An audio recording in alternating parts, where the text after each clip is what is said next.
Good morning. In the last class, we were discussing about the symptoms of tetanus. Okay, so దాంట్లో మనం ఇవన్నీ last time మనం చూసేసినవి ఇవన్నీ. So tetanus toxin అనేది it is a long lasting effect. ఇది చాలా ఎక్కువ రోజుల పాటు ఉన్నటువంటి ప్రాబ్లం అన్నమాట. ఎంత దాదాపు దీన్ని అంటే డ్యూరేషన్ యూజువల్లీ 4 to 6 weeks, దాదాపు 1 నుంచి 1.5 month వరకు ఈ డిసీజ్ యొక్క డ్యూరేషన్ ఉంటుందన్నమాట. So what is the sequence of events? దీంట్లో సీక్వెన్షియల్లీ మనకు వచ్చేటువంటి మార్పులు ఏమి ఉంటాయంటే, ఒకటేమో లాక్జా అంటాము, దవడ అనేది స్టిఫ్ అయిపోవడము, stiff neck, difficulty in swallowing, muscles యొక్క రిజిడిటీ, అండ్ చివరికి స్పాజం, మొత్తం బాడీ అంతా స్పాజం బిగుసుకుపోవడం ఉంటుంది. So depending upon the symptoms we grade them into 4 grades. Patient యొక్క లక్షణాలను బట్టి మనం వాడికి ఏం చేస్తామంటే వాటిని మనము గ్రేడ్స్గా మారుస్తున్నాం. గ్రేడ్ 1, 2, 3 and 4 అంటాం. తక్కువ పాటి సిమ్టమ్స్ ఉంటే గ్రేడ్ 1 అంటాము, కొద్దిగా మామూలుగా ఉంటే గ్రేడ్ 2 అంటాము, కొంచెం తీవ్రంగా ఉంటే గ్రేడ్ 3 అంటాము, ఇంకా పూర్తిగా తీవ్రంగా ఉండి చనిపోయే స్టేజ్కి వస్తే గ్రేడ్ 4 అంటాం. సో ఫస్ట్ తెలిసి గ్రేడ్ 1. దాంట్లో ఏముంటే మనకు ఇదే వీ హ్యావ్ మైల్డ్ ట్రిస్మస్ ఉంటుంది, జనరల్ స్పాసిటీ ఉంటుంది, శ్వాస సంబంధమైన ప్రాబ్లం ఏమి ఉండదు, నో డిస్ఫేజియా, మింగడం ప్రాబ్లం కూడా ఏమి ఉండదు. జస్ట్ ఓన్లీ ఏముంటుందంటే ట్రిస్మస్ ఉంటుంది, అంటే ముఖంలో మార్పు కొంచెం ఉంటుంది, ప్లస్ కొంచెం స్పాసిటీ ఉంటుంది అనమాట. ఇది గ్రేడ్ 1, మైల్డ్ 1. గ్రేడ్ 2లో ఏముంటుంది, వీ హ్యావ్ మైల్డ్ కాకుండా మోడరేట్ ట్రిస్మస్ ఉంటుంది, రిజిడిటీ ఉంటుంది, షార్ట్ స్పాజమ్స్ అంటే టెంపరీగా కొంతసేపు వరకు స్పాజమ్స్ ఉంటాయి, డిస్ఫేజియా ఉంటుంది, అంటే ఏంది మింగేటప్పుడు కష్టంగా ఉండుట, మోడరేట్ రెస్పిరేటరీ ఇన్వాల్వ్మెంట్, కొద్దిగా శ్వాస ఇబ్బందిగా ఉంటుంది. ఓకే, దానివల్ల ఏం అసలు పేషెంటు శ్వాస ఇబ్బందిగా ఉండడం వల్ల, ఎక్కువ పిలుచుకోవడం వల్ల ఏమవుతుంది, శ్వాస యొక్క రేటు ఎక్కువ అవుతుంది, ఇట్ ఈస్ మోర్ దాన్ 30. దాంతోపాటు మైల్డ్ డిస్ఫేజియా ఉంటుంది, అంటే ఏంది మింగడంలో కొంచెం కష్టంగా అనిపించవచ్చు. నెక్స్ట్ వన్ ఏంది, గ్రేడ్ 3 అంటాం. గ్రేడ్ 3 ఏంది, సివియర్ ట్రిస్మస్ ఉంటుంది. ఇంట్లో సివియర్గా ఉండి వీ హ్యావ్ జెన్జైడ్ స్పాసిటీ, మొత్తం హోల్ బాడీ అంతా వీ హ్యావ్ స్పాస్టిసిటీ ఉంటుంది, ప్రొలాంగ్డ్ స్పాజమ్స్ అనేవి ఇంతకుముందు గ్రేడ్ 2నేమో షార్ట్గా కొంతసేపు ఉంటే కన్నేమో ప్రొలాంగ్డ్ ఎక్కువసేపు ఉంటాయి అన్నమాట. శ్వాస రేటు కూడా ఇంకా ఎక్కువైపోతుంది. సివియర్ డిస్ఫేజియా, మింగడం చాలా కష్టంగా ఉంటుంది. ఈవెన్ యాప్నిక్ స్పెల్స్ అంటే యాప్నియా ఉంటుంది, అంటే కంప్లీట్లీ ఆబ్సెన్స్ ఆఫ్ బ్రీతింగ్ కూడా ఉండవచ్చు అనమాట. పల్స్ ఏం కావచ్చు, ఇట్ ఈస్ మోర్ దాన్ 120, దాన్ని ఏమంటాం మనం టెకీకార్డియా అంటాం. నెక్స్ట్ వన్ గ్రేడ్ 4 సిమ్టమ్స్ ఏముంటాయి, గ్రేడ్ 3 ప్లస్ దాంతోపాటు ఆటోనామిక్ సిస్టమ్స్ ఉంటాయన్నమాట. అంటే ఏంటివి, సడన్గా బీపీ రేస్ కావడము, శ్వాస ఎక్కువ కావడము, షాక్లు పోవడము, అవన్నీ ఉంటాయి. Grade 1, 2, 3 and 4 of tetanus. నా will see the types of tetanus ఏవేవి ఉంటాయి. We have generalised or local, ఒక ప్రాంతానికి మాత్రమే లిమిట్ అయి ఉండొచ్చు, లేదంటే హోల్ బాడీ ఉండవచ్చు. సెఫాలిక్ అంటే ఏంది, హెడ్కి సంబంధించిన టెటనస్ అన్నమాట, ఇది ఓన్లీ హెడ్లో మాత్రమే ఉంటుంది. ట్రమాటిక్, ఏదైనా గాయం కావడం వల్ల టెటనస్ వస్తే ఉంటామో ట్రమాటిక్ టెటనస్ అంటాము. అలా కాకుండా ఓటోజెనిక్ అన్నాం. ఓటోజెనిక్ అంటే ఏంది, ఓటో అంటే ఇక్కడ ఇయర్, చెవిలో ఏదైనా అన్య పదార్థం పెట్టుకోవడం వల్ల, ఎగ్జాంపుల్స్ చిన్నపిల్లలు ఎక్కుంటారు కదా, చాక్ పీస్ కానీ పెన్సిల్ కానీ ఏదైనా షార్ప్ది అలా పెట్టుకోవడం వల్ల అక్కడ నుంచి కనుక ఈ ప్రాబ్లం వస్తే కనుక దాని ఏమంటే మనము ఓటోజెనిక్ అంటాం. ఇడియోపతిక్ అంటే ఏంది, అన్నోన్, అంటే ఒక అన్నోన్ కారణం అంటూ ఏం లేదు, రిటర్న్ రావచ్చు. లేకపోతే పర్పురల్ అంటే ఏంది, పర్పురల్ అంటే ప్రసవానంతర అంటాం, అంటే ఆఫ్టర్ ది బేబీ డెలివరీ అయిన తర్వాత నార్మల్ మనం ఏమంటాం, మనం బాలింత అంటాం కదా. సో ఆ ఏజ్లో కనుక వస్తే దాని ఏమంటాం మనము పెర్పురల్ అంటాం. ఇంకోటి టెట్నస్ నియోనాటమ్ అంటాం. నియోనాట్ అంటే ఎవరు? అప్పుడే పుట్టిన బిడ్డ, న్యూలీ బోర్న్ బేబీ. సో అటువంటి బేబీస్లో కనుక టెట్నస్ వస్తే ఏమంటాము? టెట్నస్ నియోనాటమ్ అంటాం.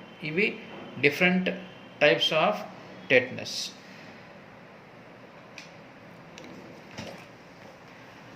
మెటర్నల్ టెట్నస్ అంటే ఏంది? Tetanus occurring during the pregnancy, ప్రసవ సమయంలో కాకుండా గర్భధారణ సమయంలో, ముఖ్యంగా వితిన్ 6 వీక్స్ అంటే మొదటి 6 వారాలు 1.5 మంత్ లోపల వచ్చేటువంటి టెట్నస్ అనమాట. ఇట్ ఇంక్లూడ్స్ ఏముండవచ్చు? Postpartum or puerperal tetanus అంటే ఏంది? ప్రసవం అనంతరం కూడా ఈ టెట్నస్ ఉండవచ్చు. కారణం ఏంటి అంటే resulting from the septic procedures during delivery. అంటే ఏంటి? ప్రసవ సమయంలో తగినటువంటి క్రిమిరహితం చేసినటువంటి పరికరాలు కాకుండా క్రిమిరహితం చేయనటువంటి పరికరాలతోటి ఈ ప్రాసెస్ చేయడము. Post abortal tetanus following septic manoeuvres during the induced abortion. Abortion సమయంలో సెప్టిక్ కలిగే విధంగా ఏమైనా క్రిమిరహితం కానటువంటి ఇన్స్ట్రుమెంట్స్ ఉపయోగించి అబార్షన్ చేస్తే దానివల్ల దాని ఏమంటాం మనము? Post abortal tetanus. ఇంకొకటి tetanus during pregnancy. So generally in the time of pregnancy కనుక during inoculation through a non genital port of entry. అంటే ఇక్కడ ఏమైంది? ఈ యూట్రస్, గర్భాశయము, ఈ ఫెలోపియన్ ట్యూబ్స్, వజైనా ఇవన్నీ కాకుండా వేరే ప్రాంతంలో ఉంచి వచ్చేటువంటి టెట్నస్ ఇది. దీన్ని ఏమంటాం మనము? టెట్నస్ డ్యూరింగ్ ప్రెగ్నెన్సీ అంటాం. నెక్స్ట్ రకం నియోనాటల్ టెట్నస్ అంటాం. నియోనాటల్ తెలిసింది మీకు, newly born baby. So tetanus occurring in the neonatal baby is called as neonatal tetanus. ఎందుకు అంటే children born to inadequately immunised mothers. తల్లులకి ఏమైంది? మామూలు మనం ఏమంటాం? మొట్టమొదటిలో నెలసూది ఇప్పాలంటాం. నెలసూది అంటే ఇక్కడ ఏంది? టిట్టి సూది. అది ఇప్పపోతే బేబీకి రావచ్చు. ఇప్పుడు after unsterile treatment of umbilical stump అంటే ఏంది? బొడ్డు తాడిని క్లాంప్ చేస్తాం, మనం క్లిప్ వేస్తాం. అది మనకు స్టెరైల్ ట్రీట్మెంట్ అంటే పూర్తిగా హైజీన్గా మెయింటైన్ చేయకపోతే కనుక మన టెట్నస్ రావచ్చు. ముఖ్యంగా ఎప్పుడు అంటే ఫస్ట్ 2 వీక్స్ ఆఫ్ లైఫ్, మొదటి 2 వారాల్లో ఇది వచ్చే అవకాశం ఎక్కువగా ఉంటుంది. ఇంకో కారణం ఏంది? ఇక్కడ పూర్ ఫీడింగ్, తగినటువంటి ఫీడింగ్ లేదు పిల్లలకి. ఇంకేమవుతుంది? రెజిడిటీ, బేబీ మొత్తం బిగిసిపోతుంది అన్నమాట. స్పాజమ్స్, సంకోచం చెందిన కండ మొత్తం ఉంటాయి అన్నమాట. ఎట్లా చేస్తాం మనం ఇది ప్రివెన్షన్ అంటే? It is easily prevented by 2 TT injections and also 5 cleans అన్నమాట. 5 క్లీన్స్ ఉంటాయి ప్రసవం టైంలో. క్లీన్ స్టంప్ అంటాం, క్లీన్ అంబ్లికల్ కార్డ్ అంటాం, క్లీన్ బ్లడ్ అంటాం, ఇవన్నీ ఉంటాయి. 5 ఉంటాయి. అంటే మొత్తంకి అయితే సెప్టిక్ కాకుండా ఏ సెప్టిక్ కండిషన్స్లో కనుక చేస్తే కనుక టీటీ అనేది రాకుండా మనం కాపాడుకోవచ్చు టెట్నస్ని. ఇది కూడా చూడండి. This is a example of opisthotonus. Next one local tetanus. Local అంటే ఏంది? లోకల్, ఒక ప్రాంతాన్ని మాత్రమే, స్ప్రెడ్ కాకుండా ఉండేదన్నమాట. The manifestations are restricted to mothers near the wound. ఒక గాయమైంది, ఆ గాయం తాలూకు ప్రాంతానికి మాత్రమే కనుక టెట్నస్ లిమిట్ అయి ఉంటే ఏమంటాం మనము? లోకల్ టెట్నస్ అంటాం. దాని లక్షణాలు ఏముంటాయి? Cramping and twisting of the skeletal muscles. Skeletal యొక్క మజిల్స్ ఉంటాయి కదా, బోన్స్ చుట్టూ ఉన్న మజిల్స్ని ఏమంటాం మనము? స్కెల్టల్ మజిల్స్ అంటే. సో ఆ మజిల్స్కి ఏమైంది? ఇది cramping, sudden contraction and twisting ఇవి ఉంటాయి. ముఖ్యంగా ఎక్కడ అంటే అరౌండ్ ద వూండ్, గాయమైన చోటు ఉంటుంది కదా, దానికి చుట్టుపక్కల మజిల్స్లో we have the cramping and twisting. Next one cephalic tetanus. Cephalic అంటే ఏంది? Head. Follows head injury or ear infection. So head injury వల్ల లేకపోతే ఇయర్కి ఏమైనా ఇన్ఫెక్షన్ అయితే కనుక ఇది రావచ్చు. Involves 1 or more facial cranial nerves అన్నమాట. సిమ్టమ్స్ ఏముంటాయి? Trismus and localised paralysis, usually facial nerve, ముఖ్యంగా ఫేషియల్ నర్వ్ యొక్క పక్షవాతం రావడం ఉంటుంది. ఇన్వాల్వ్మెంట్ ఆఫ్ బ్రెయిన్ నర్వ్స్ ఏవేవి? 6th, 8th, 4th and 12th ఇవన్నీ కూడా ఇన్వాల్వ్ అవుతూ ఉంటాయి. So what is the incubation period? దీనికి ఎంత ఉంటుంది అంటే దాదాపు వెరీ ఫ్యూ డేస్ ఉంటుంది అనమాట. మోర్టాలిటీ వెరీ హై, చనిపోయే రేంజ్ ఎక్కువగా చనిపోయే అవకాశం ఉంటుంది వీళ్ళల్లో. నెక్స్ట్ వన్ ఏంది? ఇందాక చూసిందే ఇది ఆఫ్థాల్మిక్ టెటనస్. అంటే ఇక్కడ ఏంది? There is penetrating I injuries, పొరపాటున గాయం అవుతుంది కంటికి, దానివల్ల వచ్చే టెటనస్ అన్నమాట ఇది. దీనివల్ల ఏమవుతుంది? There is a cranial nerve, third one palsy and ptosis, కపాలనాడులో ముఖ్యంగా ఉంటుంటుంది. అది మూడవది ఎఫెక్ట్ అవుతుంది పిల్లలకి. వాళ్ళకి ఏమవుతుంది? టోసిస్ వస్తుంది, ఇలా ఉండిపోతుంది అన్నమాట.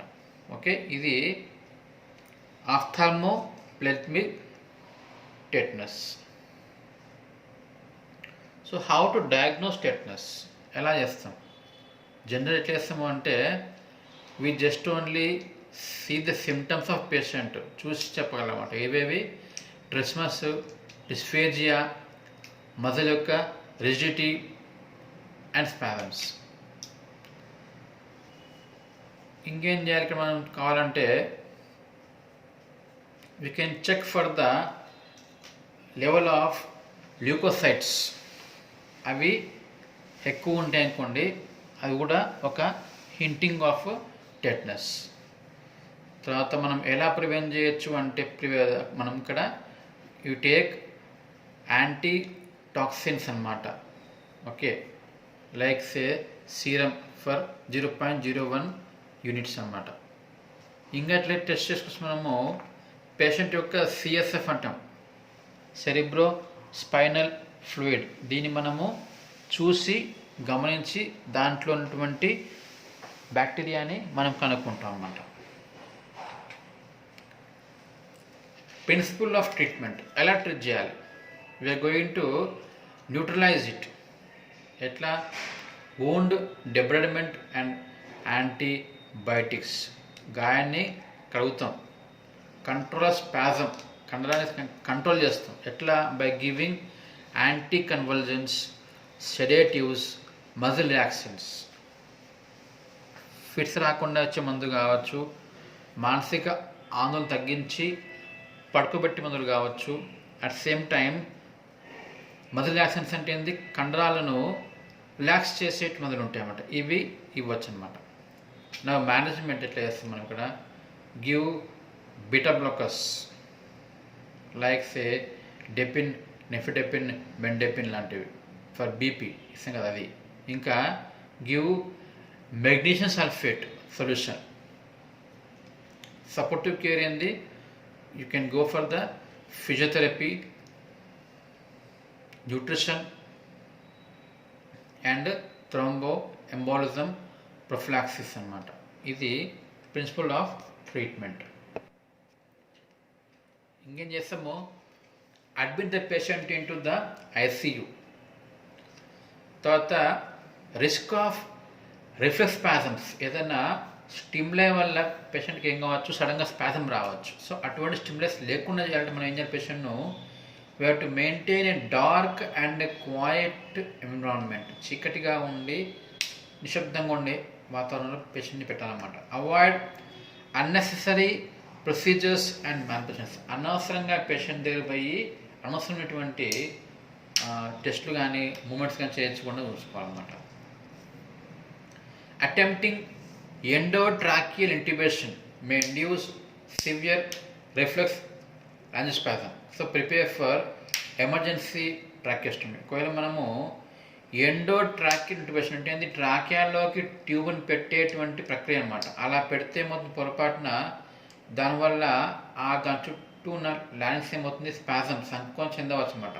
అలా కాకుండా మీరు ఏం చేయాలి? రెడీగా మీరు ట్రాకియాస్టమీ కొరకు కూడా సిద్ధంగా ఉన్నారన్నమాట. ఇంకేం చేస్తాము, ఇంట్యుబేషన్ అండ్ వెంటిలేషన్ అవసరమైతే కృత్రిమంగా గాలి కొరకు you can send for the intubation and also ventilation. ఇంకేం చేస్తాం లాస్ట్ అంటే tracheostomy also can recommended. Tracheostomy అంటే ఏంది, ఓపెన్ ట్రాకియా చిన్న హోల్ చేస్తే దాన్ని ఏమంటాం మనము ట్రాకియాస్టమీ అంటాం. అది కూడా చేయొచ్చు అనమాట. ఇంకేం చేస్తాము, ఐఎం ద్వారా సూచిస్తాం టాక్సిన్ సూది. ఎంత 3000 to 5000 యూనిట్స్ ఇస్తాం అన్నమాట. ఎందుకు, for treatment of the tetanus toxin. దాంతోపాటు can give a vaccine called as TT vaccine, tetanus toxoid vaccine అనమాట. ఎంత 250 యూనిట్స్ పర్ వెయిన్ ఉంటుంది, అది ఇవ్వచ్చు అనమాట. ఇంకేం చేయొచ్చు, కెన్ గివ్ యాంటీబయాటిక్స్. ఏం చేస్తే ఇవి టెటనస్ తాలూకు బ్యాక్టీరియా చంపకపోయినా కూడా at least it going to control it. అది దాని యొక్క విష పదార్థాన్ని ఉత్పత్తి చేసి విసర్జింపడాన్ని ఇది ఆపేస్తుంది అనమాట. ఓకే, ఇవి అన్ని మందులు అన్నమాట. ఎగ్జాంపుల్ ఇక్కడ penicillin, metronidazole, doxycycline, clindamycin, erythromycin ఇవన్నీ కూడా అదర్న వేరే ఒక ఏమంటారు ఎగ్జాంపుల్స్ ఫర్ ది యాంటీబయాటిక్స్ అనమాట. So how to control spasm.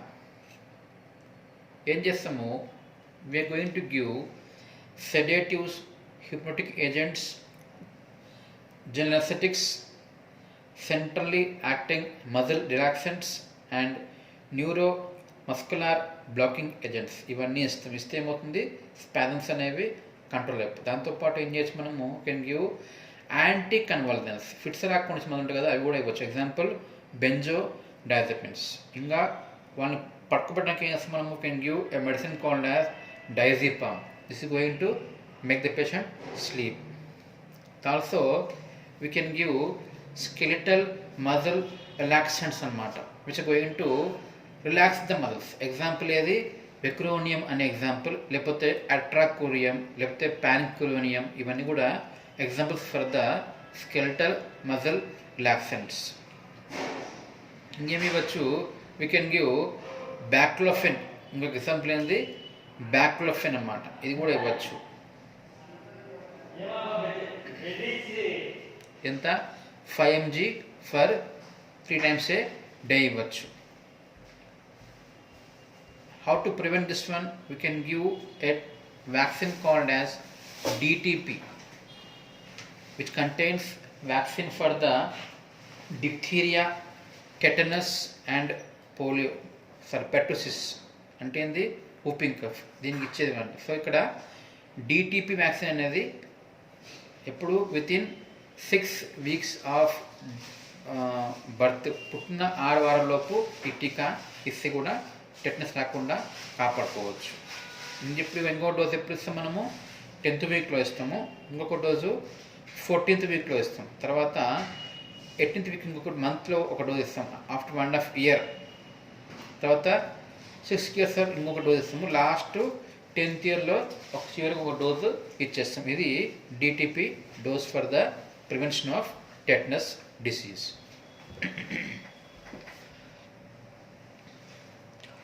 Next we'll see a new disease called as rabies. So rabies ఇది ఎలా వస్తుంది,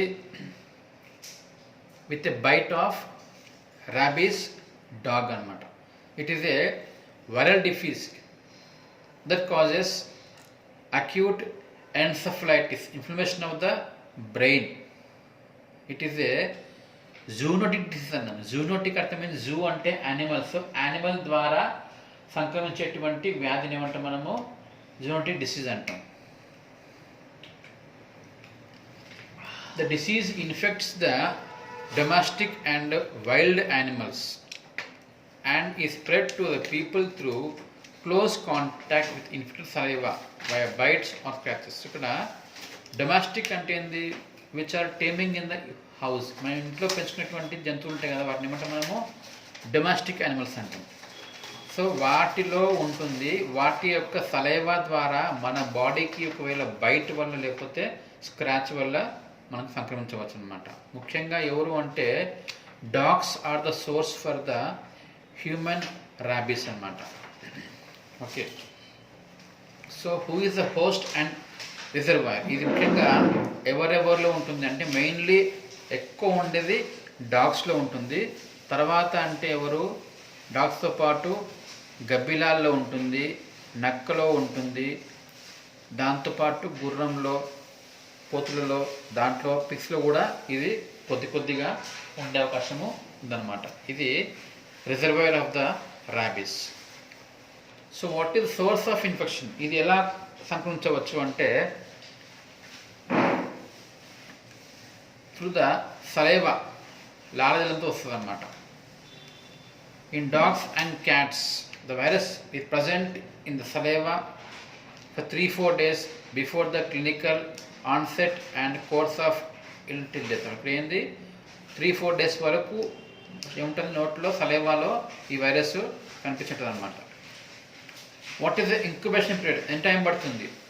it is highly variable in the man, commonly 3 to 8 weeks for exposure. So expose అయిన తర్వాత, ఖర్చిన తర్వాత 3 నుంచి 8 వారాల లోపు దీని లక్షణాలు మనకు కనిపిస్తూ ఉంటాయి. ముఖ్యంగా closer the bite to the brain, shorter the incubation అన్నాం. అంటే ఖర్చిన ప్రాంతము బ్రెయిన్కి ఇంత దగ్గరగా ఉంటే ఈ ఐపీ తక్కువ ఉంటుంది, అంటే అంత తొందరగా లక్షణాలు వస్తుంటాయి అన్నమాట. అంటే బ్రెయిన్కి ఎంత దూరంగా కలిస్తే అంత లేటుగా వస్తాయి లక్షణాలు, అంత దగ్గరగా వస్తే అంత తొందరగా లక్షణాలు మనకి కనిపిస్తూ ఉంటాయి అన్నమాట. దాని ప్రాణం ఎంత అంటే దాదాపు 1 centimeter per day. అంటే ఏంది దానికి ప్రాణం అన్నమాట, the travelling of the rabies virus అన్నమాట. సిమ్టమ్స్ ఇక్కడ ఏముంటాయంటే ముఖ్యంగా మామూలుగా అంటే విల్ హ్యావ్ ఫీవర్, అజిటేషన్, కోపం ఉంటుంది, పెయిన్ఫుల్ స్పాజమ్స్, బాగా బిగిసిపోయి ఉండడం, దాంతోపాటు ఫాలోడ్ బై ఎక్సెసివ్ సలైవా, నోట్లోని సలైవా ఎక్కువగా వస్తుంటుంది. విత్ ఇన్ ఏ వీక్ చనిపోవచ్చు in case of no treatment అనమాట. సిమ్టమ్స్ ఇక్కడ ఏమి చూడండి, ఏముంటాయి ఇక్కడ బిజైర్ బిహేవియర్ బాగా ఉండదు, చాలా తీవ్రంగా ఉంటుంది. అజిటేషన్, కోపం ఎక్కువ వస్తుంటుంది. సీజర్స్, ఫిట్స్ రావచ్చు.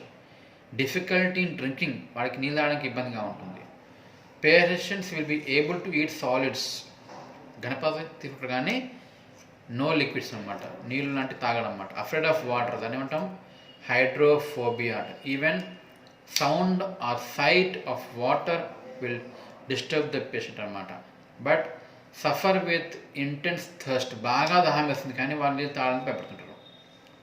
స్పాజమ్ ఆఫ్ ఫారింగ్స్ వల్ల ఏం కావచ్చు, వాటి చోకింగ్, గొంతులో ముసుకపోవచ్చు దారి.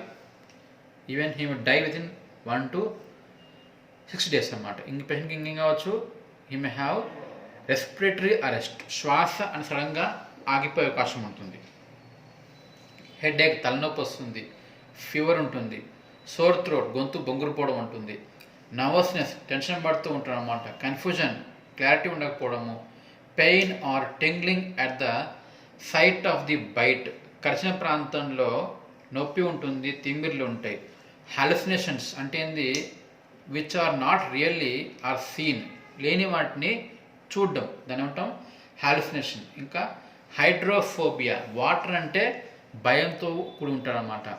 ముఖ్యంగా ఫియర్ ఆఫ్ వాటర్ వల్ల ఏమవుతుంది, గొంతులో స్పాజమ్స్ వస్తూ ఉంటాయి, సంకోచం వస్తుంది. ఇంకేం కావచ్చు, హీ మే హ్యావ్ పరాసిస్, సంకోచంతో పాటు ఇక్కడ ఏమవుతుంది, పక్షవాతం వచ్చి he may not be able to move, వాడు కదలలేకపోతుంటాడు. Even he may go into coma and finally may lead into death అన్నమాట. సో ఇట్లా these are the bite marks of the dog అన్నమాట. So how to prevent this one, how to prevent the rabies? ఇది ఎలా ఉంటుందంటే pre exposure prophylaxis అంటాము, post exposure prophylaxis అంటాము. What is the meaning of prophylaxis? Prophylaxis అంటే నివారణ చర్యగా ముందే వాడేటువంటి దాన్ని ఏమంటాము ప్రొఫిలాక్సిస్ అంటాం. So what is pre exposure and what is pro exposure? Pre అంటే ఏంది, ఎక్స్పోజర్ కాకముందు అంటే కరకముందు మనము తీసుకుంటే కనుక నివారణకు ఏమంటే మనము ప్రీ ఎక్స్పోజర్, కుక్క కరిచే ముందే తీసుకోవడం. ఇది ఎవరికి మామూలుగా అంటే కుక్కలతోటి బాగా డీలింగ్ ఉన్న వాళ్ళు తీసుకోవాలన్నమాట. ఇంకోటి ఏంది పోస్ట్ ఎక్స్పోజర్ అంటే ఏంది, కరిచిన తర్వాత ఆ ఎన్సెఫలైటిస్ అనే వ్యాధి రాకుండా ఉండడానికి చేసుకుంటే ఏమంటాం మనము పోస్ట్ ఎక్స్పోజర్ ప్రొఫిలాక్సిస్ అంటాం. సో దీంట్లో ఏముంటుందంటే పోస్ట్ ఎక్స్పోజర్ అంటే ఏంది, కరిచిన తర్వాత ఏం చేస్తాం మనము వూండ్ కేర్ చేయాలి, గాయాన్ని కడగడం, రాబీస్ ఇమ్యునోగ్లోబులిన్ టీకా వేసుకోవడం,